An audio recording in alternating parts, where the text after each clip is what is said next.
Combination Pawan Kalyan Chandrababu వీళ్ళు ఇప్పట్లో వదలరు 10 ఏళ్ళ దాకా కలిసి ఉంటారు, మనం ఎందుకు వాళ్ళకి వ్యతిరేకం అవ్వాలా, జగన్ వెనకాల ఉంటే మనకేం ఉరుగుతుంది అనుకుని ఉండొచ్చును.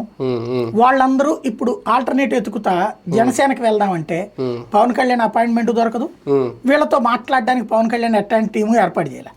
ఎందుకంటే ఇప్పుడు దాన్ని ఏమంటారు, అధికారం అనేటటువంటి చట్టంలో ఉండిపోయారు వాళ్ళు.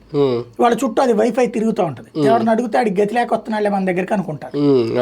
కాబట్టి అట్లాంటి వాళ్ళు ఇప్పుడు ఏం చేస్తున్నారు, కాస్త ఇట్లాంటి వాటిలో టాక్టికల్గా ల్యాబింగ్ చేయగలిగినటువంటి నెట్వర్క్ తెలుగుదేశం ఉంటుంది. తెలుగుదేశంలో వాళ్ళతో మాట్లాడితే లోకేష్ దగ్గరికి మన పాయింట్ వెళ్తుంది, లోకేష్ చూసుకుంటాడు, లోకేష్ బాబు గారికి చెప్తాడు, కథ నడిపిస్తాడు.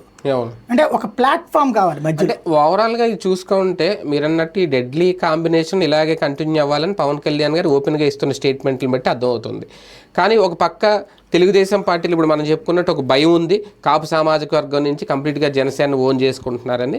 అందుకే ఓకే నిజంగా ఈ ఆపరేషన్ ఆకాశం మొదలు పెట్టారో లేదనేది పక్కన పెడితే రేపొద్దున్న భవిష్యత్తులో ఈ కాంబినేషన్ ఇలాగే నిజంగా ఆయన అన్నట్టు 10 ఏళ్ళలో 30 ఏళ్ళలో ఉంటుందని గ్యారంటీ లేక, లేదంటే ఆ భయంతో తెలుగుదేశం పార్టీ ముందు జాగ్రత్తలు తీసుకుంటుందా? అంటే ఎప్పుడు కూడా మనం రాజకీయాల్లో ఒకళ్ళ మీద పూర్తిగా డిపెండ్ అవ్వకూడదు. మనం తెలుగుదేశం బలంగా ఉంది కాబట్టి పవన్ కళ్యాణ్ దగ్గరికి వెళ్ళాడు, అంతే. తెలుగుదేశం బలహీనంగా ఉంటే పవన్